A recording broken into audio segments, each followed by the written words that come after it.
En el corazón del noreste de México, la ciudad de Monterrey y el estado de Nuevo León han sido testigos de una serie de crímenes y casos que han dejado una marca indeleble en la memoria colectiva de sus habitantes, desde hechos que estremecieron a la opinión pública hasta casos que desafiaron a las autoridades. Estas historias no solo reflejan la complejidad social y cultural de la región, sino también los oscuros rincones donde la violencia y el misterio se entrelazan. Así que en esta compilación nos vamos a adentrar en los crímenes más icónicos o uno de los más icónicos y perturbadores de Monterrey en Nuevo León, en el norte de México, explorando los detalles que los hacen tan impactantes y las consecuencias que han tenido en la comunidad. ¿Por qué no llamaste al 911? ¿Por qué no llamaste a la policía en vez de dejarla en la carretera?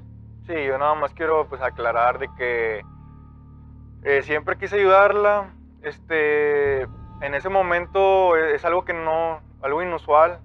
No piensas que va a pasar todo lo que está pasando. Te nublas, no sabes qué hacer. Yo me quedé con el pensamiento de que, ¿qué hago? Regresé al lugar, pero ya no estaba. Era la noche del viernes 8 de abril cuando Devani Escobar, de apenas 18 años de edad, se despidió de sus padres y salió de casa sin saber que sería su despedida definitiva.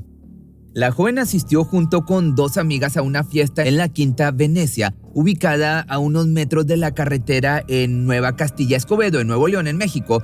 Una zona que, si no eres de Monterrey, bastante conflictiva, bastante peligrosa y más por la noche. De igual forma, en aquel momento todavía las cosas marchaban bien. Una noche de fiesta como cualquier otra. Música fuerte del momento, bebidas alcohólicas y bailar hasta el cansancio. Sin embargo, de un momento a otro, todo cambió y es que esta chica comenzó a comportarse de manera extraña y agresiva, lo que provocó una discusión con sus amigas, quienes decidieron subirla a un taxi sola. En ese momento no lo sabían, pero habían condenado a la joven a su trágico destino. Un destino que iba a estar cargado de cuestiones que poco a poco las iremos respondiendo, al menos las que sean posibles, porque este caso es sumamente complicado y tiene muchas cosas turbias detrás. Devani Susana Escobar Basaldúa nació el 4 de septiembre del año 2003 en Monterrey. A la edad de 1 año y 4 meses fue adoptada por sus tíos, Mario Escobar y Dolores Basaldúa. Los tres residían en la colonia La Enramada en Apodaca. Devani Escobar era una joven originaria de Nuevo León de tan solo 18 años. Era una niña que le gustaba mucho divertirse, cantar, bailar. Aplicada, en muchas de las materias y pues le gustaba lo de Derecho. Recién graduada del colegio, Devani se inscribió como estudiante de Derecho en la Universidad Autónoma de Nuevo León con el sueño de convertirse en criminóloga. Anhelaba contribuir a la justicia y resolver crímenes en su país, pero lamentablemente se convirtió en una de las víctimas de la violencia que tanto deseaba combatir. Su elección de carrera coincidía con su gran sentido de justicia, lo cual de forma cruel e irónica es lo que al día de hoy no ha conseguido su familia. Luego de sus agotadores días de estudio, finalmente llegó el fin de semana. La joven decidió salir con amigas para despejarse de sus obligaciones. Eran alrededor de las 11 de la noche del viernes 8 de abril del año 2022. Devani salió de su casa para ir a una fiesta a la que fue acompañada por Saraí, a quien conocía desde hacía 3 meses, e Ivonne, a quien conoció esa noche. Unos minutos más tarde abordaron un taxi de la plataforma Didi, conducido por Juan David Cuellar, al que las chicas le pidieron su celular para que luego la viniera a buscar. A medio camino se detuvieron en una tienda de autoservicio a comprar una botella de vodka y otros artículos para acompañar la bebida. Sabemos, fue vista con sus amigas Ivonne y Saraí en una tienda de conveniencia en San Nicolás de los Garza, pues cerca de ahí estaban en una fiesta. Mientras seguía su trayecto, Devani empezó a beber. Finalmente llegaron a una fiesta en el centro de San Nicolás donde nadie les abrió la puerta. Debido a esto, solicitaron un segundo taxi de la plataforma a las 12:49 de la medianoche del sábado para buscar otra reunión. El coche llegó a eso de la 1 de la mañana y la llevó a una quinta ubicada en vía Numancia, colonia Nueva Castilla del municipio de Escobedo. Sin embargo, llegaron tarde. Los festejos ya habían concluido, por lo que decidieron ir en busca de otra fiesta. 20 minutos después encontraron otra celebración en la Quinta El Diamante. A pesar de que el dueño no las conocía, les permitió entrar.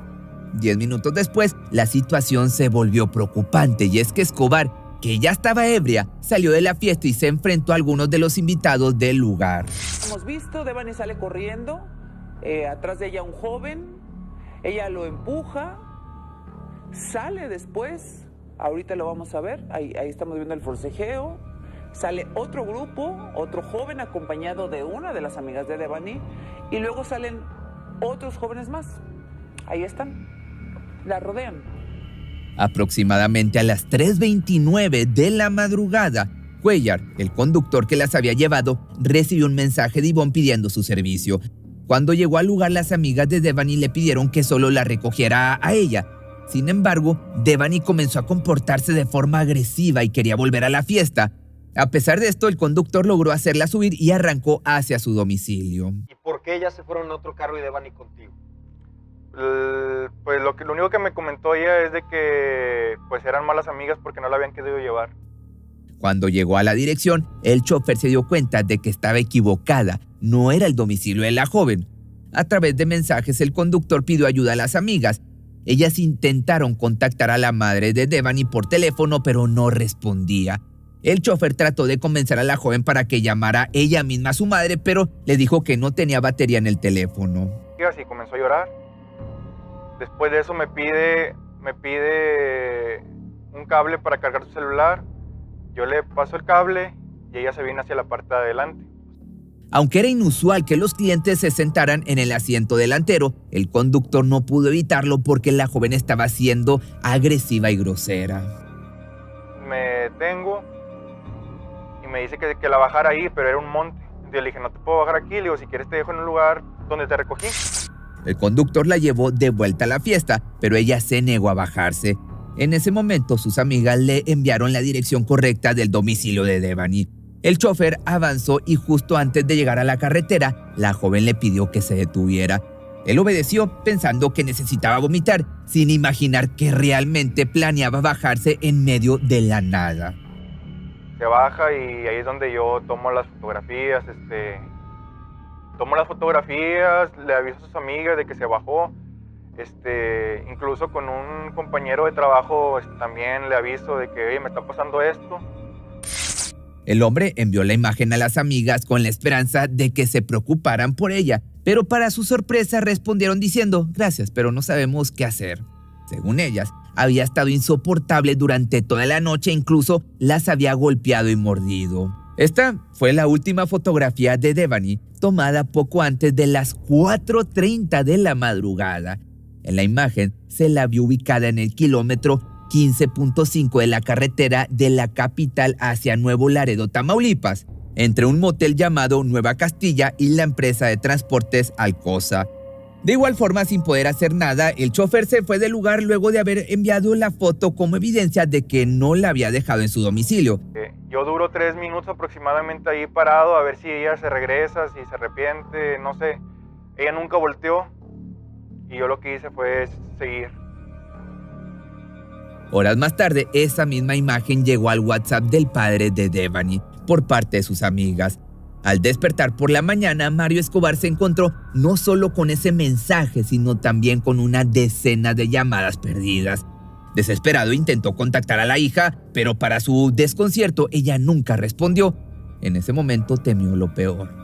Pero recordé que lo tenía, empecé a marcarle desde las 3:59 de la mañana. ¿Puedes señalar que es la primera? Veo ahí que es la llamada saliente. Ajá. 3:59. Y luego le marqué otra vez 2 veces, y luego a las 4:17, otra vez a las 4:17, otra vez a las 4:30, y él me regresa la llamada hasta las 8:35 de la mañana. A las 8 de la mañana del sábado, Mario Escobar llamó a Locatel, la organización de búsqueda y localización de personas, a los servicios hospitalarios y a la fiscalía. Después de insistir en la urgencia de buscar a su hija, lograron obtener imágenes de la joven desaparecida caminando hacia la empresa de transportes Alcosa, lo que los llevó a pensar que estaba buscando ayuda. Lamentablemente desapareció minutos después al alejarse de las cámaras. Devani caminó, como ya sabemos, a la empresa de transportes internacionales Alcosa. una cámara, ahí viene Devani, es el recuadro rojo, la captó a las 4:29 de la mañana, vamos reconstruyendo la historia, por lo menos la línea del tiempo con las imágenes que tenemos. La corazonada de los padres los llevó a rastrear las inmediaciones del motel Nueva Castilla, pero no encontraron nada. En ese momento no lo sabían, pero días después se enfrentarían a una terrible noticia en este mismo lugar. 4 días después, las autoridades detuvieron al conductor que la recogió y la dejó abandonada en la autopista. Sin embargo, al no encontrar evidencia de su culpabilidad y dado que había proporcionado la fotografía, fue liberado. Sin quedarse de brazos cruzados, ese mismo día la familia, amigos y la comunidad llevaron a cabo una segunda búsqueda masiva en las cercanías del lugar donde desapareció. Por su parte, el padre de Escobar, junto a un grupo de personas, comenzó a rebuscar en pozos y cisternas a kilómetros a la redonda. Pero una vez más, no hallaron rastros de Devani. Los días así fueron transcurriendo sin noticias de la joven desaparecida, y para complicar aún más las cosas, había personas dando pistas falsas sobre su paradero. El 19 de abril se llevaron a cabo cateos en varios negocios cercanos al lugar de su desaparición, incluyendo la empresa Alcosa y el motel Nueva Castilla, así como en un departamento en el centro de Monterrey. Aunque la familia seguía esperanzada en encontrar respuestas, estas búsquedas solo trajeron consigo el desgarrador hallazgo de otros cuerpos de jóvenes desaparecidas. Después de casi 2 semanas de angustiosa espera, en la noche del 21 de abril encontraron el cuerpo de Devani en una cisterna de 4 metros de profundidad, ubicada en el motel Nueva Castilla, donde previamente no habían encontrado nada. Las autoridades reconocieron que la cisterna donde encontraron a la joven ya había sido investigada en 4 ocasiones. Según informaron, el lugar fue revisado una última vez después de que empleados del motel denunciaron un olor putrefacto en la zona. Tras 13 días de búsqueda, el 21 de abril, el cuerpo sin vida de Devani Escobar fue encontrado dentro de una cisterna del motel Nueva Castilla, justo detrás de este muro. El cuerpo de Devani lamentablemente fue encontrado en el área de piscinas que estaba rodeado por una gran arboleda. De acuerdo a las autoridades, no había cámaras de seguridad y los empleados del restaurante del motel no vieron nada extraño esa noche. Devani fue encontrada con la misma ropa que llevaba el día de su desaparición, junto con un crucifijo. Su cuerpo estaba en un estado avanzado de descomposición, indicando que había fallecido entre 5 días y 2 semanas antes. La causa de esta pérdida fue una contusión profunda en el cráneo, resultado de una caída accidental de la joven. Sin embargo, sus familiares se negaron obviamente a aceptar esta conclusión. El padre de la víctima denunció que a su hija la habían plantado ahí y que estuvo con vida durante varios días, dando a entender que alguien le había quitado la vida para posteriormente colocar sus restos dentro de la cisterna. Ese lo han cateado 4 veces, ¿y por qué a la quinta aparece? Pregunta, ¿lo sembraron? Pregunta, ¿cómo llegó? No se pudo haber subido a la barda ella. La joven de 18 años tuvo su último adiós en la ciudad de Monterrey. Los padres de Devani encabezaron la marcha del cortejo hasta el panteón donde se le dio su cristiana sepultura. En su sepelio abundaron los reclamos de justicia contra la impunidad ante un nuevo feminicidio. El sábado, familiares y amigos dieron el último adiós a Devani Escobar, esta jovencita de 18 años quien fue sepultada en el Panteón Barrio de Jalisco, ahí en el municipio de Galeán, en Nuevo León. Durante el cortejo fúnebre, decenas de vecinos salieron de sus casas agitando globos blancos y lanzando consignas para que su muerte no quede impune. Después del funeral, Dolores Basaldúa y Mario Escobar, padres de Devani, afirmaron que no iban a permanecer en silencio, que la lucha apenas comenzaba. Mientras tanto, ayer colectivos feministas protestaron en Nuevo León y, como le digo, en la República Mexicana, en algunos estados, para exigir justicia tanto por Devani como por esos cientos de mujeres que están desaparecidas actualmente. Después del trágico desenlace, la familia insistió en que la fiscalía reabriera la investigación tratándolo como un feminicidio. Para ello no se trató de un accidente, evidentemente. El área donde encontraron su cuerpo estaba cercada por una barda de 2.6 metros de altura con alambre de púas en los bordes, sin salidas a la calle ni acceso para vehículos. Además, una barda separaba las cisternas y tenía una altura también de 2,20 metros. Era difícil creer que Devani hubiera muerto por una caída accidental. Mario Escobar afirmó que su hija fue asesinada y reveló que la fiscalía le había mostrado videos donde se observaba que el chofer que la recogió la acosó íntimamente. En otro video de seguridad a las 4:17 se ve a Devani en el asiento del copiloto junto a David Cuellar.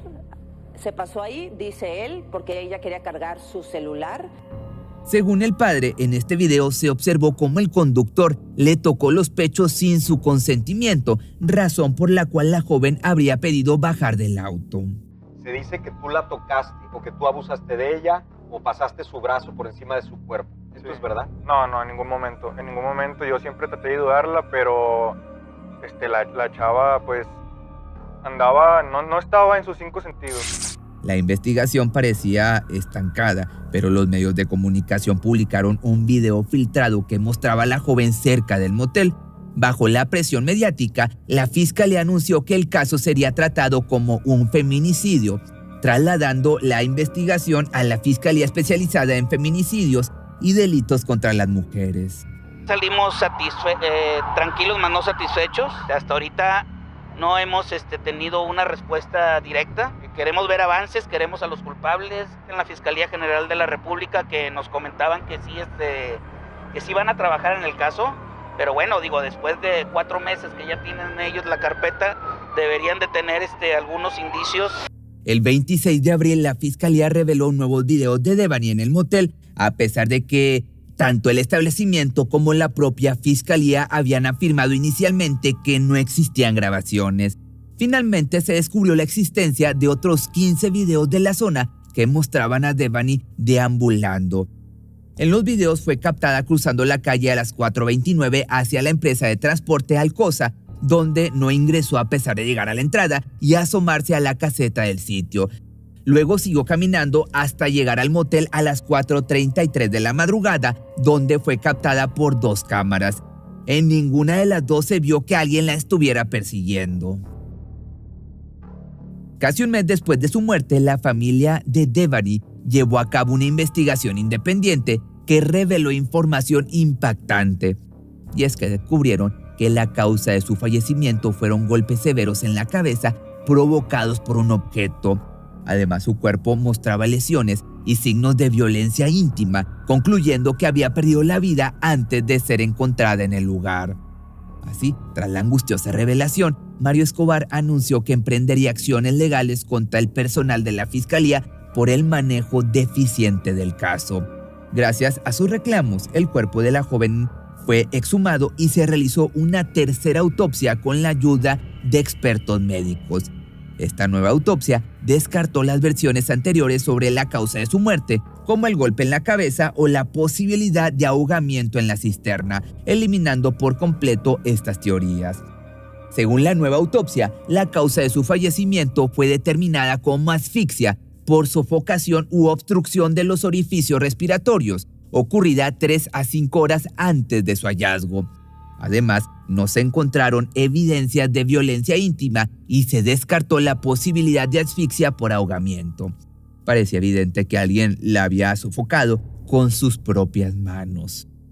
Y es así como, después de numerosas irregularidades, vaivenes y falta de respeto hacia la familia de la víctima, el gobierno de México se comprometió a esclarecer la misteriosa muerte de Escobar. Actualmente, después de 2 años, parece que hay algunos avances en la investigación. Sin embargo, aún resulta lejano que la fiscalía identifique a un responsable, un culpable o un sospechoso. Desde enero del año 2023, solo están imputadas 2 trabajadoras del motel Nueva Castilla, acusadas de falsedad de declaraciones y encubrimiento de información. Hasta el momento, los abogados de ellas han metido trabas y ellas, después de 1 año y medio, todavía no han dado ninguna versión. Por su parte, el padre de Devani cree que los testimonios de las empleadas podrían ayudar a resolver el caso. Según él, el crimen de su hija se va a resolver cuando la fiscalía local quite todos los funcionarios corruptos quienes obstaculizaron la investigación. Aunque el padre siempre fue el defensor de la justicia por el crimen, algunas personas comenzaron a cuestionar sus verdaderas intenciones en todo esto. Uno de los principales motivos de la crítica hacia Mario fue el hecho de que nunca contestó su teléfono la noche en que Devani desapareció. Esto llevó a que fuera percibido como un padre despreocupado. Sin embargo, todo empeoró cuando, entre enero y junio del año 2023, a solo un año de la muerte de la joven, comenzó a circular el rumor de una posible serie biográfica sobre Devani, la cual supuestamente estaba siendo planeada por su padre. El proyecto fue rápidamente criticado al considerarse que se estaba explotando la imagen de la joven, por lo que no se ha dado más actualización sobre la realización de dicha producción. De igual forma, no es la única crítica hacia este señor, y es que el 8 de diciembre del año 2023, Mario Escobar anunció su candidatura a diputado local por el partido político Movimiento Ciudadano. Esto generó obviamente rápidamente críticas, siendo acusado de oportunista por beneficiarse de la muerte de su hija. Sin embargo, contra las expectativas, el 19 de diciembre inició su pre-campaña. Por otra parte, el lugar donde descansa Devani ahora está adornado por un enorme mural con su imagen. En Tijuana se pintó un mural con la imagen de una foto que ya conocemos todos, la imagen esta de Devani, que se volvió viral. Rafael Aguirre fue el artista que retomó esta imagen, y lo que hizo es buscar concientizar a las autoridades y a la población del grave problema que se vive en México con la desaparición y asesinato de mujeres. El 24 de diciembre del año 2023, los padres de Devani denunciaron que su tumba había sido saqueada y vandalizada por personas desconocidas. Mire cómo la dejaron. 7 mausoleos también fueron vandalizados en el Panteón de Laguna de Labradores en Galeana, en Nuevo León. Hasta el momento se desconoce la identidad de los responsables. Devani Escobar se convirtió en un símbolo de la violencia contra las mujeres, pero la resolución de su desaparición y asesinato sigue en el punto de partida, en un punto muerto, mejor dicho. La fiscalía que lleva el caso aún no ha hecho detenciones y probablemente nunca las llegue a hacer. Desde los años 90, los asesinatos y desapariciones de mujeres en México han ido en aumento, una tendencia exacerbada en medio de la llamada guerra del narcotráfico. En el país, cada día se registran 10 asesinatos de mujeres y 7 desapariciones, siendo alarmante que el 95% de estos casos quedan impunes. Y como le hemos venido informando en este espacio, Nuevo León enfrenta una ola de feminicidios y desapariciones de mujeres que durante años han colocado a esa entidad por encima del promedio nacional, que de por sí ya es elevado. El caso de la joven mexicana estadounidense Beyoncé Amaya Cortés vuelve a poner de relieve los peligros de ser mujer en ese estado, en Nuevo León. La mujer desapareció el pasado 6 de abril. Hoy autoridades encontraron el que creen podría ser su cuerpo, esto en el municipio de China. Beyoncé Amaya era una joven mexicana de 20 años y residente de Estados Unidos que tuvo un trágico deceso luego de tomarse unos días para viajar a su natal Nuevo León. Quería encontrarse con su familia y amigos, pasar unos días agradables de vacaciones y luego regresar a su hogar en Texas, donde la esperaba su bebé, su madre y sus hermanos. Sin embargo, un día antes de su retorno, Beyoncé dejó de contestar su celular. Fue declarada como desaparecida y luego la investigación comenzó a relatar su paso a paso hasta dar con su cuerpo en un rancho. Ahí había sido abandonada ya sin respirar. Los detalles comenzaron a surgir sobre su triste desenlace. Abrieron paso a una serie de versiones bastante perturbadoras, donde incluso sus amigos fueron señalados como sospechosos. Policías, investigadores y peritos se encuentran recabando algunos indicios y recabando algunas entrevistas. Se han ejecutado 3 órdenes de cateo a solicitud de agentes del Ministerio Público. También se han obtenido y ha sido ya informado por la Fiscalía órdenes de aprehensión por parte de estos eventos cuya investigación no ha concluido. Beyoncé Yasmín Amaya Cortés apenas era una niña cuando su madre decidió perseguir el sueño americano. Fue así como desde General Bravo en Nuevo León emprendieron el viaje de sus vidas con destino a Mission en Texas, en donde ciertamente encontrarían una vida feliz y mucha estabilidad económica. Ahí la pequeña niña comenzaría sus estudios y no pararía hasta graduarse, convirtiéndose así en el mayor orgullo de su madre, quien nunca dejó de inculcarle la cultura de sus verdaderas raíces de México. Fue por eso que la joven creció sintiéndose orgullosa de su nacionalidad en medio de dos mundos cuyas tradiciones habían adoptado por igual. Beyoncé, su madre y sus hermanos encontraron en Texas lo que tanto habían buscado. Además de convertirse en madre a una edad muy temprana, no dejó sus sueños de lado. Cuando se encontraba viviendo sus últimos días como estudiante de preparatoria en una escuela de La Joya, en Texas, comenzó a idear un plan para hacerse notar como mexicana.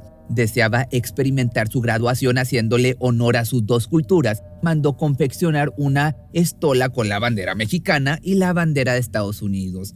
Quería portarla orgullosamente al momento de recibir su papelería durante la ceremonia de graduación frente a todos sus compañeros y familia. Pero no solo eso, sino que además había incrustado detalles mexicanos en su birrete que hacía referencia a su natal General Bravo, Nuevo León, ese lugar en donde irónicamente volvería para que le arrebataran la vida. Así, con mucho esfuerzo, finalmente llegó el día que tanto había esperado.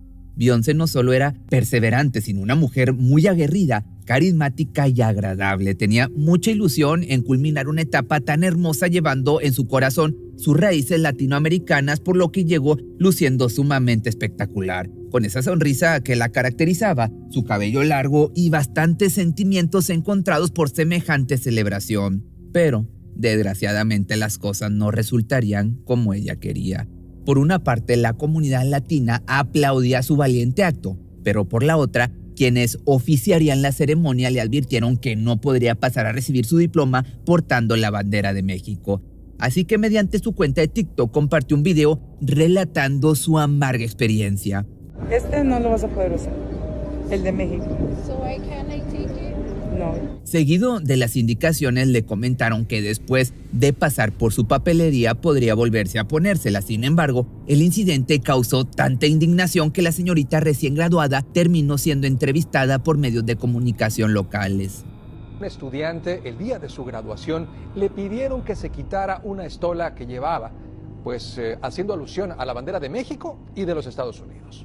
¿Por qué no permitir el representar el de dónde vienes y también el mismo país en que la recibió con los brazos abiertos? Por su parte, la joven de entonces 18 años mencionó que estaba muy triste debido a no poder utilizar su estola, en especial porque tenía ilusión de representar a su país y a su madre, que con mucho esfuerzo la había podido sacar adelante junto a sus otros dos hermanos. No obstante, aún así pudo celebrar ese día junto a su familia, en medio de abrazos, felicitaciones, fotografías y sentimientos de orgullo y reconocimiento por tan importante logro. Afortunadamente, después del trago amargo, Beyoncé solo se dedicó a celebrar. Con un vestido largo color azul acudió a la fiesta de graduación y compartió el momento con sus amigos en redes sociales.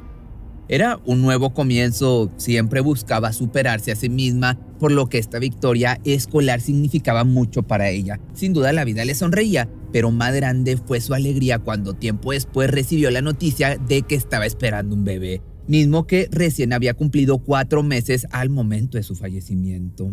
La mujer, ya entrada en la edad adulta, nunca había dejado de lado su parte mexicana. Era un país en donde aún tenía familia, amigos y muchos seres queridos que por ningún motivo quería dejar el pasado. Esto le hacía viajar constantemente al lugar que la vio nacer. Fue un último viaje el que le arrebató la oportunidad de volver a ver a su madre, a su bebé y a sus hermanos. No sabía que de pisar México, nuevamente su vida tendría un final totalmente desgarrador. Ya se acababan las vacaciones de Semana Santa del año 2023. La recién madre aún se estaba adaptando a su nueva realidad, la cual, a pesar de ser un poco difícil, la estaba llevando de la mejor manera, pero sobre todo feliz, gracias a que cada paso que daba, su madre siempre estaba ahí para respaldarla. Así, ambas comenzaron a planear las vacaciones de Beyoncé. Saldría por unos días, mientras que Florestela Cortés cuidaría alegremente a su nieto. El plan era viajar con una amiga y regresar al cabo de unos cuantos días. La chica entonces hizo sus maletas y muy emocionada salió de los Estados Unidos rumbo a México. Iban con muchos planes de fiesta para pasarla de lo mejor con la fecha del 10 de abril del año 2023, pactada como su regreso, pero difícilmente hubiesen adivinado la horrenda experiencia que estaban por presenciar. Un incidente que probablemente haya cambiado la vida de todos los involucrados. A pesar de que la joven estaba disfrutando de sus vacaciones lejos de casa, resultaba muy común sorprenderla platicando con su madre. Cada día intercambiando llamadas y mensajes de texto para hacerle saber que todo marchaba bien, pero en especial para saber del bienestar de su bebé. No dejaba pasar ni un solo día de comunicación, por eso cuando faltaban poco menos de 24 horas para su regreso a Estados Unidos, resultó muy extraño que no hubiera respondido los llamados de la señora Estela. Lo primero que pensó fue que quizá había tenido un percance. Sin embargo, al momento en que su hija perdió el vuelo de regreso y aún estaba incomunicada, todo comenzó a tornarse bastante tenebroso. Desde Texas, su madre no pudo evitar pensar lo peor, y tenía razón, pues el celular de su hija no solo se había quedado sin batería, sino que yacía tirado en algún lugar de General Bravo, Nuevo León, muy cerca del cuerpo de Beyoncé. Lo último que había sabido de ella fue justamente el 9 de abril del mencionado año. Tuvieron una conversación en la que la vacacionista le platicó sus planes del día. Se suponía que saldrían con algunos amigos a cenar y que luego pasaría con sus amigas para ver una película. Incluso antes de eso habían mandado un video en donde se le puede ver acompañada de otros jóvenes aparentemente de su misma edad. Fue grabado quizás en uno de los tantos días de vacaciones y en él se aprecia la imagen de Beyoncé con otras 2 mujeres y 2 hombres, los 5 conviviendo alegremente, dando a entender que esos días de descanso lo estaban disfrutando al máximo. Pero ese día 9 de abril, la convivencia no iba a ser tan amena como ella hubiera querido. Se suponía que la joven se encontraba en el cine con sus amigas, por lo que su madre dejó de enviarle mensajes para dejarla disfrutar la función. No obstante, algunas horas después, la chica tomó su celular nuevamente para mandar un emoji de corazón a su mamá, esto quizá a modo de hacerle saber que se encontraba bien o que la película ya había concluido. En cuanto pudo, Estela respondió de madrugada, pensando en que la joven ya se encontraba en casa haciendo su maleta para el día siguiente. Estaba muy contenta de reencontrarse con su hija, por lo que se mantuvo atenta al móvil para recibir noticias con todos los detalles en cuanto a los horarios del viaje. Más las horas fueron avanzando y todo era silencio. Lo cierto era que para alrededor de las 2 de la mañana del 10 de abril, el celular de la joven ya se había apagado. Beyoncé no había tenido oportunidad de ver el último gesto de amor de su madre, que la esperaba la mañana siguiente con los brazos abiertos y con su bebé de escasos meses de nacido. Una vez la señora Estela se percató de la inusual ausencia de su hija, no tuvo ninguna duda de que algo no andaba bien. Ya había pasado su supuesta hora de salida, su teléfono seguía apagado y no daba señales de vida. Fue entonces que, muy preocupada, su madre optó por dar parte a las autoridades para que su reporte de búsqueda fuera emitido cuanto antes. El tiempo era crucial para encontrarla con vida, pues tanto más avanzaba en las horas, tanto más disminuía la esperanza de volver a verla. Descrita como una chica de tez blanca, cabello negro, largo y lacio, color de ojos café oscuro, nariz y boca mediana, complexión delgada y estatura de 1,60 m. Su vestimenta al momento de la desaparición se desconocía por completo, pues ninguna de sus acompañantes la pudo describir, siendo ese el primer indicio de que algo estaban escondiendo. No obstante, de igual manera se lanzó el comunicado con los teléfonos correspondientes para cualquier información, mas las horas hicieron días y nadie parecía haberla visto. Mientras tanto, en Estados Unidos, su familia se preocupaba cada día más. A una semana de su desaparición, aún no se tienen datos del paradero de Beyoncé Jazmín Amaya Cortés, informó de manera oficial la Fiscalía de Justicia del Estado de Nuevo León. Al emitirse el miércoles la ficha de búsqueda a solicitud de los familiares, trascendió que la joven de 20 años de edad fue vista por última vez con amistades en el municipio de China. Unas versiones indican que sus amigos la dejaron en una calle donde se vería con otra persona y otras que ella iba a bordo de una camioneta junto a otras personas y estaban jugando a arrancones cuando accidentalmente salió proyectada del vehículo y al no encontrar dónde brindarle atención médica, la abandonaron. Curiosamente, su amiga no había tenido ningún percance. El auto estaba en perfectas condiciones y ella estaba sana y salva en casa. Sin embargo, no tenía idea de dónde estaba su compañera de viaje. ¿Cómo es posible? Eso sí fueron juntas. Era lo que se preguntaba la familia en completo estado de desesperación. Por su parte, la señora Estela y sus demás hijos comenzaron a buscar respuestas, pero parecía que entre más datos recababan, más lejos se encontraban de la verdad. Por su parte, las autoridades también se movilizaron para proceder a las entrevistas correspondientes, esperando saber cuáles fueron los últimos pasos de Beyoncé y con quién estuvo antes de desaparecer del radar.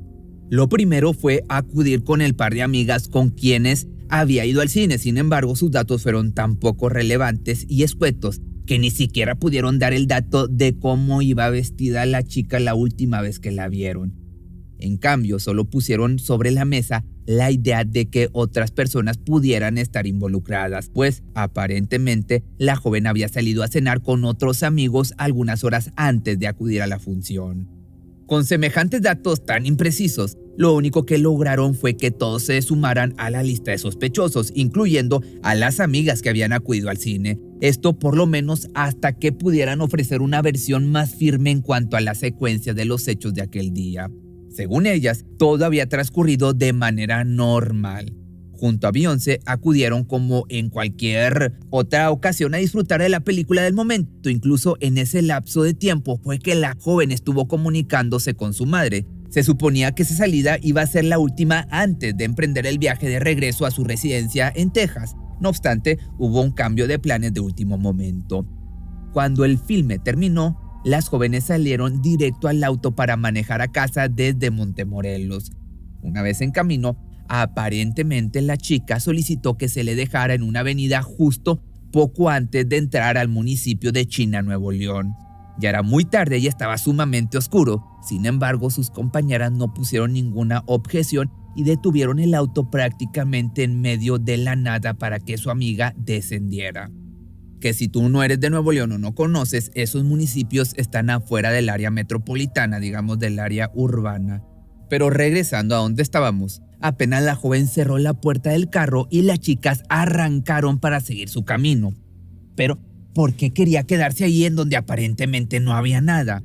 Sin dar muchas explicaciones, la mujer solo les platicó a sus amigas que había quedado de verse con un chico, quien presuntamente pasaría a recogerla a esa carretera en plena oscuridad. Curiosamente, nadie tuvo el detalle de asegurarse que Beyoncé estuviera a salvo mientras su cita pasaba a recogerla, pues en su lugar simplemente le desearon buena suerte y se marcharon. Lo que pasó a partir de ese momento fue lo que trazó su trágico y prematuro final. Por un lado, había figuras de autoridad investigando en hospitales el posible paradero de la desaparecida, mientras que por otro, la investigación iba arrojando información muy importante que de un momento a otro sacaría a relucir el verdadero desenlace de la historia. Mientras se acercaban entonces a la verdad, hubo algunos momentos en que la esperanza de encontrarla sana y salva y con vida se sobreponía ante todo. Por ejemplo, en una ocasión que se corrió la voz mediante redes sociales sobre la posible presencia de Beyoncé en un hospital ubicado en el municipio de Linares. Se destacaron algunos rasgos y detalles que de principio hicieron creer a la familia que se trataba de ella. Sin embargo, era otra chica que también atravesaba una complicada situación. Pero con respecto a esto, Edna Maya escribió en sus redes sociales un mensaje para esclarecer cualquier duda ante la opinión pública, que de momento aún mantenían los ojos muy abiertos para localizar a la joven en caso de encontrarla por la calle. Gracias a Dios, la otra chava ya está en casita, pero mi hermana no es.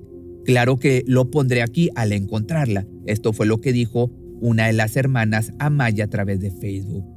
Por desgracia, en las averiguaciones todo indicaba a General Bravo como una posible escena del crimen. Fueron 5 días de extrema búsqueda hasta reunir datos suficientes para proceder a cateos y arrestos. Una prueba tras otra iba formando el camino directo al cuerpo sin vida.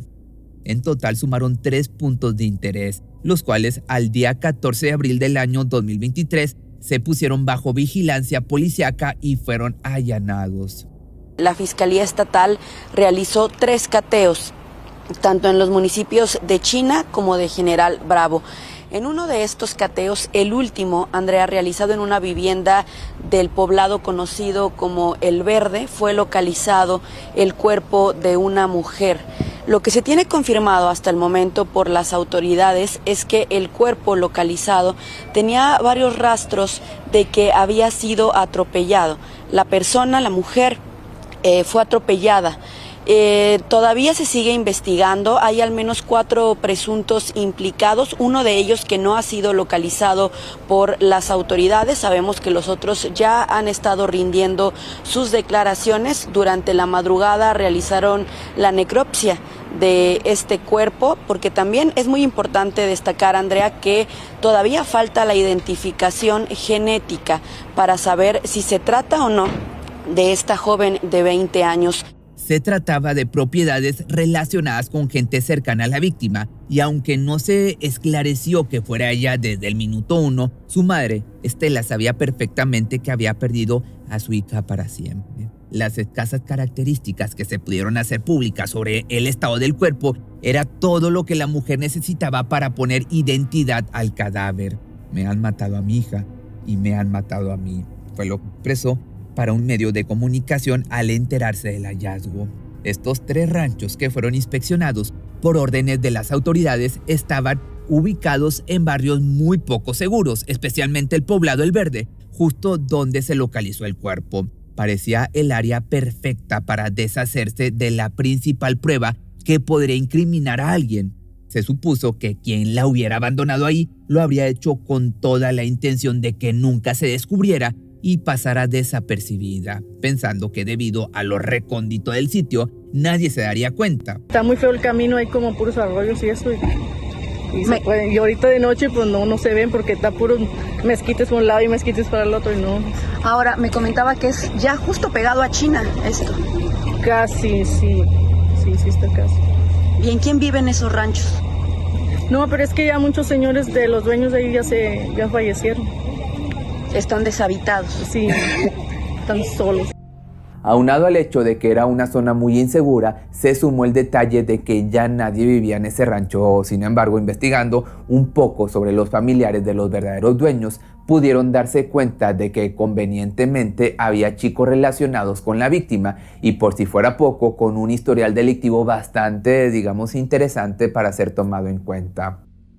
Son unos ranchos propiedad de unas personas cercanas a ella que tienen antecedentes penales, que han sido detenidas ya en tiempo pasado por la Marina y por Fuerza Civil y que inclusive han participado en intercambio de balazos contra Fuerza Civil. Posteriormente se hicieron los estudios necesarios para dar identidad a los restos, los cuales efectivamente correspondían a la señorita Maya. Presentaba lesiones como si hubiese sufrido un accidente vial con golpes y raspaduras en su piel, más el motivo de su deceso se refirió a una contusión profunda de cráneo, vértebras, medular, cervical y de tórax. Fue una noticia muy dura no solo para su familia, sino para el resto de los residentes de China, Nuevo León y General Bravo, quienes no guardaron silencio ante el posible feminicidio y salieron a protestar a las calles.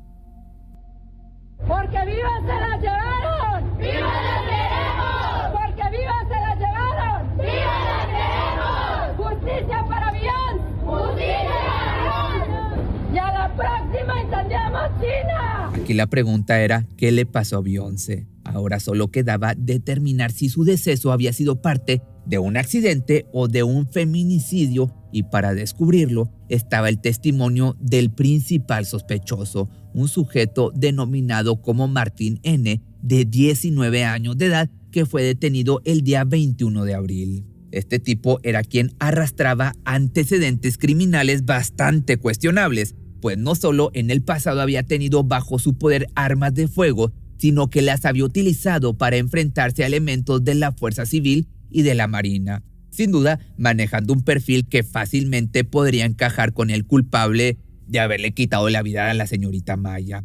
Sin embargo, además de él, había otros 3 involucrados que pudieron darse a la fuga luego de que se percataran del avance tan eficaz de las investigaciones, y era cuestión de tiempo para que fueran señalados como sospechosos y no dudaron en tomar ventaja y esconderse los uniformados.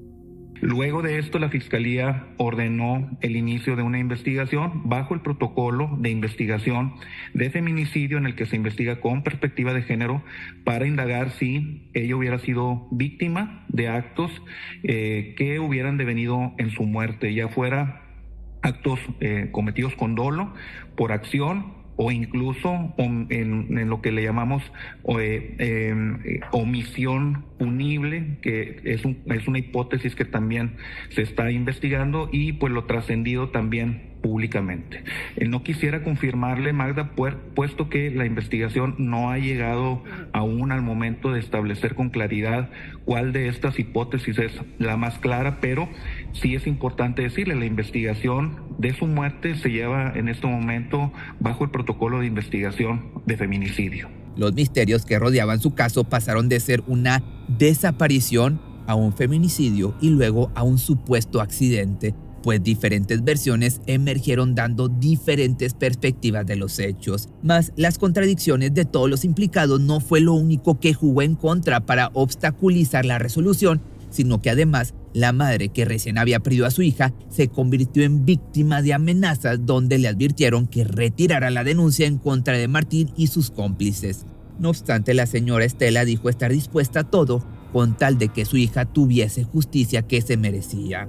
Pero ¿qué le pasó realmente a esta mujer?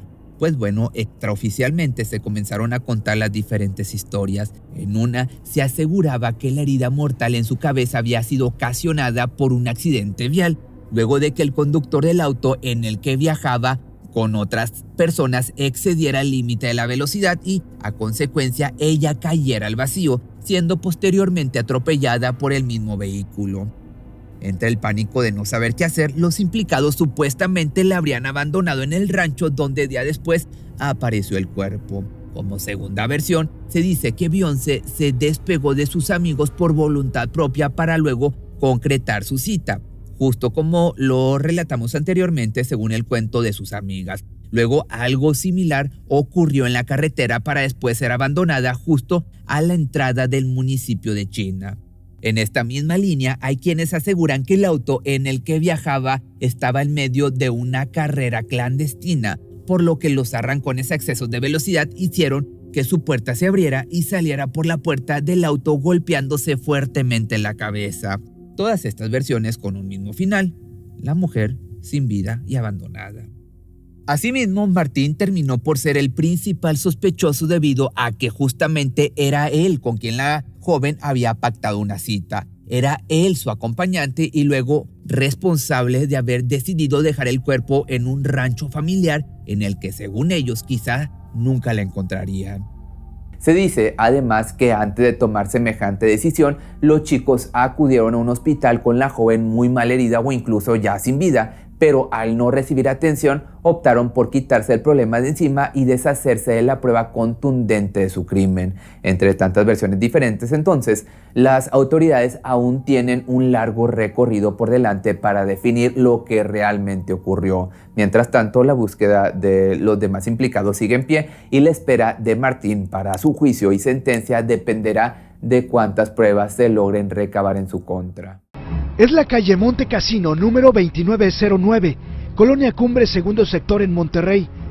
La historia, que se escribió el 2 de marzo de 2006, sigue dejando dudas y respuestas sin esclarecer, pero también la misma consternación que sintió la población y la familia por el fin que tuvieron Erika Sur y María Fernanda Peñacos, de 7 y 3 años respectivamente. El caso de Diego Santoy Riverol es uno de los más impactantes en la historia reciente de México. No es el único, pero sí de los más impactantes. Los eventos ocurrieron en Monterrey, Nuevo León, en el ya lejano año de 2006 y giran en torno al asesinato de dos personas o dos pequeños inocentes, Erika Sur, de 7 años, y María Fernanda, de 3. Y el intento aparte de asesinato de su hermana mayor, Erika Peñacos, por parte de Diego Santoy. Esto lo dejaremos entre comillas, quien era el novio de Erika en aquel momento. Y hoy entonces vamos a ver este caso que ha generado un gran interés y debate en la sociedad mexicana sobre la justicia penal, la violencia doméstica y la reinserción social.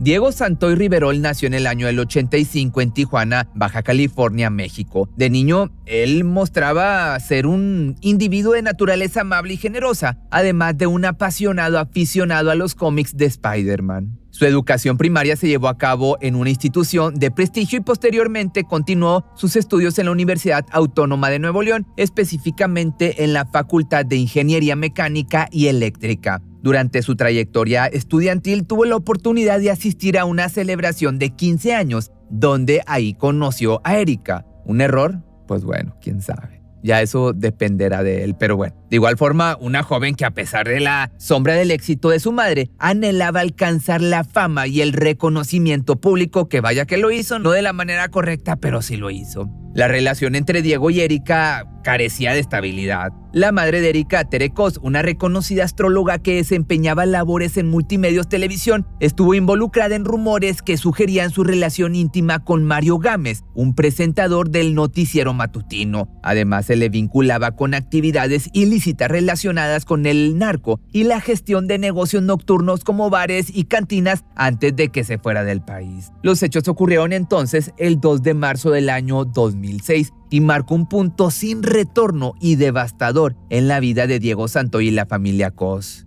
Esa fatídica noche, Diego acudió a la residencia de su exnovia, Erika Peña Cos, que por cierto, hace unos meses para ese entonces, su relación había llegado a su fin. Según el relato de Diego, Erika lo había contactado para encontrarse esa noche y pasar juntos un tiempo en su habitación mientras los demás dormían. Sin embargo, lo que prometía ser una velada de reencuentro se convirtió en una trágica pesadilla. Y es que, como te había contado anteriormente, Teresa Cos, la madre de Erika, había alcanzado renombre como astróloga en los medios televisivos de Monterrey y estaba ausente de su hogar debido a compromisos laborales fuera de la ciudad. Y por el otro lado, el padre de Erika, Gonzalo Peña Tamés, también reconocido astrólogo, tenía previsto asistir a un concierto esa misma noche en compañía de su hijo, Eric Azur, pero este último no pudo asistir al evento debido a que su padre no le envió la entrada. Pero regresando con Diego, se dice que este estaba perdidamente enamorado de Erika de una manera enferma y compulsiva, y la noche de los asesinatos, Diego, vestido de negro con un pasamontañas cubriendo su cara, guantes de látex y cinta adhesiva en sus tenis, entró a la vivienda para posteriormente encontrarse con Erika, desencadenándose una discusión entre los dos. Por la pelea verbal que tenía la expareja, los dos hermanos de Erika, María Fernanda y Erika Azur, despertaron saliendo de sus habitaciones para saber qué era lo que estaba sucediendo. Evidentemente ellos no sabían que ese iba a ser su final. Pues en un supuesto momento de ira por parte de Diego, este atacó a los pequeños. Según el informe, él tomaría un arma punzocortante para luego quitarle la vida a Erika Azur. La empleada doméstica, por otra parte de la familia, una chica de nombre Catalina Bautista, actuó con valentía al intentar ayudar al niño al darse cuenta de lo que había sucedido. Sin embargo, su noble gesto fue brutalmente interrumpido cuando Diego la golpeó violentamente y la amordazó para posteriormente encerrarla en el baño y poder continuar su ataque contra Erika y su hermana de 3 años. Diego entonces se dirigía hacia María Fernanda, la tomó y la llevaría hacia la ventana para terminar con su vida ahorcándola con la cuerda del cortinero. Así, después de este brutal acto, Diego fue tras Erika, quien tuvo varias lesiones en su cuerpo, pero que milagrosamente sobrevivió a un intento de que la degollaran. Él me navajeó en el cuello 3 veces y luego, aparte, me jaló de la mano. Esta mano no la muevo. No la puedo mover, o sea, no puedo levantar el brazo porque tengo los nervios lastimados. Esta está rota. Me rompió este hueso. Mientras todo esto aparte estaba sucediendo, la hermana mayor de los hermanos Cos, de nombre Azura, estuvo en el interior de su habitación sin saber qué era lo que estaba sucediendo en su vivienda. Después de llevar a cabo el crimen, Diego salió de la casa de Erika y se llevó con él a Catalina, la empleada doméstica, a quien encerró dentro de la cajuela del automóvil para más tarde liberarla. Al mediodía, las autoridades policiales ingresaron a la casa descubriendo el doble crimen, pero la principal testigo había sobrevivido. Erika fue llevada de emergencia en una ambulancia de la Cruz Verde al hospital universitario. Así, después de los trágicos eventos, el criminal buscó la ayuda de su hermano, un chico de nombre Mauricio Santoy, a quien confesó los horribles crímenes. Juntos tomaron la decisión de huir y se dirigieron a la central de autobuses, donde abordaron un camión en un intento desesperado por escapar. Sobreviviente de la masacre, Erika pudo relatar los sucesos a las autoridades, desencadenando así una intensa búsqueda por Diego. 5 días después, este fue localizado en Oaxaca mientras intentaba huir con destino a Guatemala. El 6 de marzo los hermanos Santoy fueron aprehendidos por la policía en Oaxaca. Cuando viajaban en un autobús por carretera, su intención era internarse en la frontera con Guatemala, pero no lo lograron. Al día siguiente los Santoy fueron llevados en una aeronave a Monterrey para enfrentar a la justicia. Diego portaba una sudadera con gorra en color rojo, tal vez la primera fotografía que le daría la vuelta al mundo sobre la captura del llamado asesino de Cumbres. Inicialmente el criminal asumió la responsabilidad total por el doble homicidio de los menores, pero el curso del caso dio un giro inesperado cuando este hombre intentó atribuirle a Erika la responsabilidad de los asesinatos. Yo también duermo muy bien todas las noches, Erika. Pues porque no tienes conciencia, no tienes alma. Porque eres un asesino. Porque... No, porque yo he confesado lo que yo hice. Así de sencillo. Yo estoy en paz. Ya nada más estoy dispuesto a pagar por lo que me toca, por lo que me corresponda. No me voy a llevar todo. No me lo voy a quedar, Erika. Yo ya no siento nada porque no tengo por qué protegerte. Tú vas a pagar tu parte, que es todo, y lo sabes. En una versión inicial de los acontecimientos, Diego afirmó que su exnovia también era culpable de la muerte de los niños. Alegó que ella había acabado con la vida de sus hermanitos debido a un sentimiento de odio que tenía hacia ellos. De igual forma sostuvo que él solo había colaborado en los asesinatos, alegando que Erika lo había presionado para cometer estas barbaridades, que a su vez, tanto él como ella dirían las siguientes palabras. Tú estrangulaste a tu hermanita. Cuchillaste a tu hermano, le aplastaste la cabeza contra la almohada hasta que se murió. También estaba dispuesto a arruinar mi vida por ti. Y un día tú vas a estar de este lado también. No. Posteriormente, Diego modificó nuevamente su testimonio, alegando que se había involucrado sentimentalmente con su suegra, Tere Cos, lo que provocó un arrebato de ira en Erika, llevándola a cometer el crimen contra sus hermanos, supuestamente. Pero Santoy contó con la asesoría, también hay que dejarlo bien en claro, de la abogada Silvia Raquenel Villanueva, quien perdería la vida o se la quitarían en el año 2009 en la Pulga Río. Esto ya es otra historia, pero esta mujer tenía fama de ser dura, de ser picuda, de defender gente que no andaba en muy buenos pasos o gente importante. Pero como te digo, esta ya es otra historia. En un principio, Diego fue sentenciado a 138 años de prisión, acusado de haber asesinado a 2 niños, uno de 3 y otro de 7 años en la colonia Cumbres en Monterrey, en Nuevo León, así como por el intento de asesinato de su novia Erika Peña Cos, la privación de la libertad de la empleada doméstica Catalina Bautista y el robo de un auto de la familia en marzo del año 2006. Pero a casi 14 años luego de los acontecimientos, el caso de Diego fue reabierto en el momento en el que la defensa del autor o supuesto autor del crimen obtuvo la reapertura del caso, buscando que le dicten una nueva sentencia, consiguiendo reducirla a 71 años. Pero según la ley, no puede cumplir más de 40 años en prisión, lo que significa que eventualmente será librado como adulto ya mayor, si es que llega, claro. De igual forma e inesperadamente, este hombre contó con el apoyo de cientos de fans que creían en él, que era inocente y estaba siendo injustamente encarcelado. De hecho, unas mencionaban que él era inocente porque sentían de corazón que era una buena persona, mientras que otras simplemente estaban a su lado porque lo veían atractivo. Que también gente que estuvo encerrado con él dicen que no era tan malo como la gente lo cataloga o que incluso Erika era la culpable. Pero bueno, así de la misma forma se crearon grupos a favor de Erika, que tenían en su mayoría la intención de ser un grupo de choque contra los fans de Diego, lo cual originó peleas en internet, aunque al final, cuando el caso estaba quedando en el olvido, los fans de Santoy siguieron activas. Incluso Diego llegó a contraer matrimonio con la fundadora de uno de sus clubes de fans en febrero del año 2010 en el Cerezo de Cadereyta. Que por otra parte, este hombre desde su encarcelamiento, digamos que ha llevado una vida relativamente tranquila en prisión. Ha participado en programas de rehabilitación y educativos y ha expresado arrepentimiento por sus acciones. Sin embargo, su solicitud de libertad condicional ha sido denegada en varias ocasiones debido a la naturaleza violenta de los crímenes y la falta de garantía sobre su reintegración a la sociedad, que obviamente, aunque este hombre sea inocente, si es que lo es, no lo van a dejar libre porque se le vendría encima toda la gente al gobierno. Bueno, esto es mi opinión.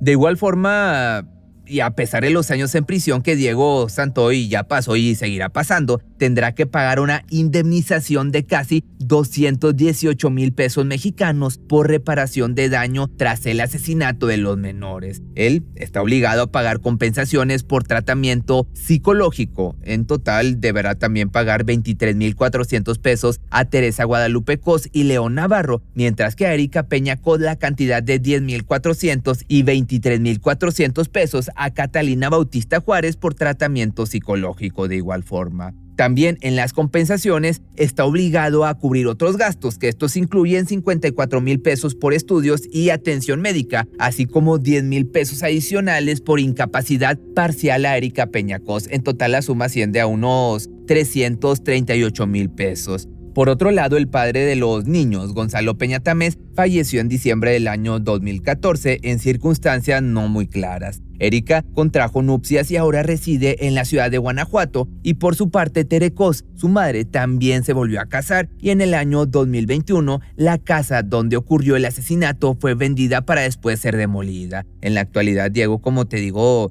sigue cumpliendo su condena en el penal de Cadereyta, mientras su defensa persiste en su esfuerzo por reducir su sentencia, argumentando que Erika fue cómplice de los asesinatos, aunque esta afirmación aún no ha sido corroborada. El caso de Diego sigue siendo como quiera objeto de debate en México, que a pesar de los años que han pasado desde este triste desenlace, el impacto emocional y social del caso sigue siendo palpable en la comunidad de Monterrey y podemos decir de todo el país. Nomás espero que algún día todo se aclare. Si tuvieras la posibilidad de revivir todo el 2006, al final, dime tú, ¿quién crees que es el responsable de haberle quitado la vida a estos pequeños inocentes? ¿Erika, Diego o los dos? Me lo dejas en los comentarios. Yo la verdad siempre me consideré ser una buena madre. Hasta donde yo pude, fui una buena madre para ellos. Entonces, no sé yo cómo se manejó la historia allá afuera, pero no es la misma historia que les puedo contar yo. Yo realmente lo menos que hubiera querido es que las cosas se hubieran salido de control. El trágico caso de Andrómeda Cordero ha dejado una marca que difícilmente podrá ser borrada en la historia de Nuevo León, en México. En un acto que desafía toda comprensión y compasión humana, Cordero, una madre de familia, tomó la desgarradora decisión de quitarle la vida a sus propios hijos. Este caso, sin duda, también va a quedar como uno de los episodios más oscuros y recordados en la historia de esta región. Todo empieza cuando las cosas no estaban bien en el matrimonio de Andrómeda Cordero Flores y Jesús Campos, habitantes de la colonia Rincón de las Cumbres. A pesar de los esfuerzos por mantener una apariencia de normalidad, las tensiones y conflictos internos comenzaron a derrumbar la estabilidad del hogar. La situación se fue deteriorando gradualmente, afectando tanto la relación de pareja como la dinámica familiar. Sin embargo, en septiembre del año 2015, todo se salió de control de manera abrupta y trágica. Y es que los problemas que antes se manifestaban en discusiones y peleas llegaron a un punto crítico, desatando una cadena de eventos que culminaron en una tragedia inimaginable. Este mes marcó un antes y un después en la vida de la familia y en la historia de la ciudad. Pero antes de continuar, hay que conocer un poco sobre esta familia. Andrómeda Cordero, una mujer que contaba con 31 años de edad en el momento del trágico suceso, era esposa y madre de 3 hijos pequeños. Junto a su pareja Jesús Campos y sus 3 hijos residían en Monterrey, Nuevo León, esto es en el norte de México, en una zona acaudalada de Rincón de las Cumbres, clase media alta. A simple vista, Andrómeda y Jesús parecían ser una familia feliz y estable, con una vida cómoda y llena de promesas. Habían procreado 3 hermosos hijos que llenaban su hogar de risas y esperanzas. Jesús Said, un niño enérgico y lleno de curiosidades de 5 años. Sofía, una niña alegre y vivaz de 2 años. Y Kenia Elizabeth, una bebé de tan solo 8 meses que acababa de comenzar su vida.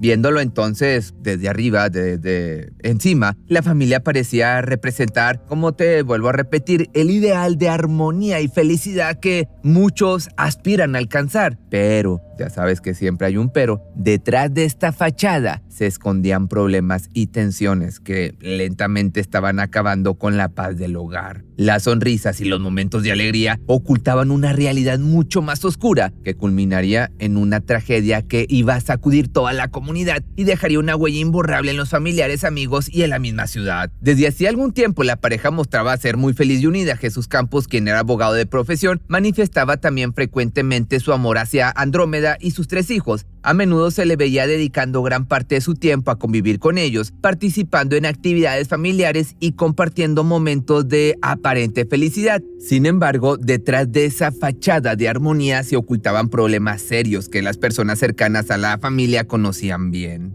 La violencia intrafamiliar y el abuso de alcohol eran constantes en ese hogar. Jesús Campos tenía una adicción al alcohol que contribuía significativamente a los conflictos maritales. Esta adicción y los episodios de violencia asociada se convirtieron en factores determinantes para Andrómeda, quien llegó al punto de decidir poner fin a su matrimonio. Y en medio de esta tormenta emocional y en un estado de desesperación, esta mujer tomó una decisión drástica y fatal. En ausencia de Jesús, cegada por el dolor y la angustia, atacó a sus propios hijos, llevándolos a una trágica muerte. Este acto desesperado no solo terminó con la vida de los inocentes, sino que también destrozó cualquier ilusión de felicidad que alguna vez pareció rodear a esta familia. La comunidad de Rincón de las Cumbres quedó consternada al descubrir la sombría verdad detrás de la aparente perfección de la familia. Y entonces el crimen ocurrió en el interior del domicilio marcado con el 2859 de la calle Juan de Ayolas, donde la madre de familia atacó a sus 3 hijos. Cordero primero le quitó la vida a su bebé de 8 meses, mientras que dejó en estado grave a sus otros 2 hijos de 5 y 2 años para luego intentar quitarse la vida. Los hechos fueron reportados a las 10:30 de la noche, cuando el padre de familia llegó a su hogar para encontrarse con la devastadora escena. Al ver que 2 de sus hijos aún seguían con vida, rápidamente llamó a una ambulancia. Ellos, al llegar, se encontraron con el cuerpo de Kenia Elizabeth, la bebé, en una de las habitaciones, y al poco tiempo la declararon como fallecida. Contaba con 2 heridas fatales ocasionadas con un arma punzocortante a la altura del cuello. En la misma habitación se encontraban los cuerpos de Jesús y Sofía. El pequeño tenía una perforación en uno de sus pulmones y la pequeña una herida a la altura del corazón que había dañado una arteria vital. Debido entonces a que se encontraban altamente graves, fueron trasladados a las instalaciones del Doctors Hospital, ubicado en la colonia Balcones de Galerías en Monterrey. Pero a la par, los paramédicos de la Cruz Verde siguieron los rastros de sangre que se extendían por la casa hasta llegar al vestidor de la recámara principal.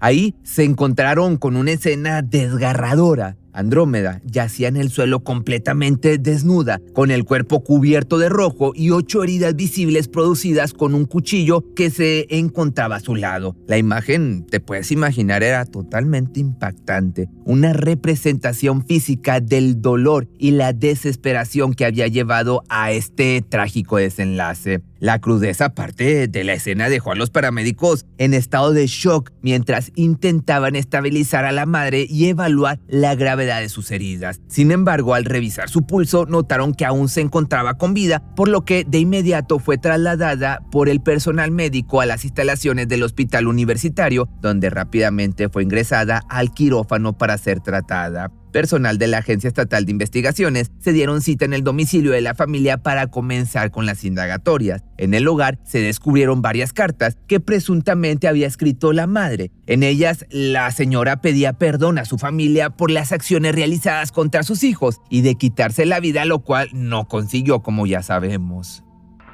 Entonces, ya al momento de ingresar, pues sí, ya observamos que realmente pues la violencia con la que se había cometido el hecho en este caso estaba muy lleno de sangre, y todo lo que observábamos era de que se llevó a cabo directamente en lo que fue la habitación principal donde se encontraba en este caso, en ese momento, la persona ya, el menor ya sin signos vitales. Así, con el paso de las horas, familiares de las víctimas comenzaron a arribar al domicilio, llenos de preocupación y temor por la falta de noticias concretas. La escena era caótica y desgarradora. La calle se llenó de luces intermitentes de las patrullas y de los murmullos angustiosos de los familiares y vecinos. Sin embargo, las autoridades les impidieron tener acceso a la casa, creando una barrera física y emocional entre ellos y el lugar donde sus seres queridos habían encontrado ese trágico destino. Los vecinos, por otra parte, aún conmocionados por los trágicos eventos, afirmaron que la pareja había protagonizado una acalorada discusión ese día en plena calle. Los gritos se escucharon por todo el vecindario, atrayendo la atención y preocupación de quienes vivían cerca. Según los testimonios, Jesús, visiblemente alterado, subió a su auto con la intención de marcharse y Andrómeda le gritaba que no permitiría que se llevara a sus hijos. Pero regresando al día de los hechos, los minutos entonces se fueron alargando en una espera interminable, mientras los investigadores y los equipos de emergencia trabajaban dentro de la vivienda. Cerca de las 3 de la madrugada, en medio de la noche y el silencio roto por sollozos y suspiros de desesperación, el cuerpo de la pequeña Kenia Elizabeth fue finalmente llevado a la unidad del servicio médico forense. La imagen del pequeño cuerpo de la bebé siendo trasladado en una camilla, cubierto cuidadosamente con una manta,